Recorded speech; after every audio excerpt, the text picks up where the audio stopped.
ito, sobrang tapang nito ni Kuya. Ito siguro ang bagong sumibol na bayani sa Pilipinas. Kailangan natin gayahin yung mga Indonesia. Tapang nito. Siguro Muslim ito mga kaidol. Habang ang mga Pilipino naman, mga keyboard warriors. Kaya huwag na tayo magpakatapang sa comment section.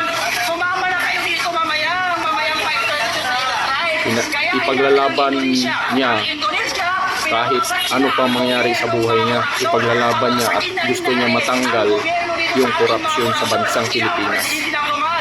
Matapang nga sir, saludo ako sa iyo. Pahirap ng pahirap ang mga Pilipino. Sino ba ang hinihintay nating presidente na maupo? Sino ba ang namumuno sa atin na hindi Tapang. Kaya labang maaga pa. Sigurado Muslim ito.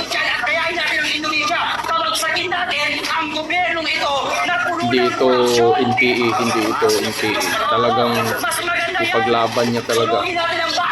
Ito yung bagong sumibol na bayani sa Pilipinas. Diba? Grabe ang tapang. Saludo ako sa iyo, sir. Saludo ako sa iyo. God bless you.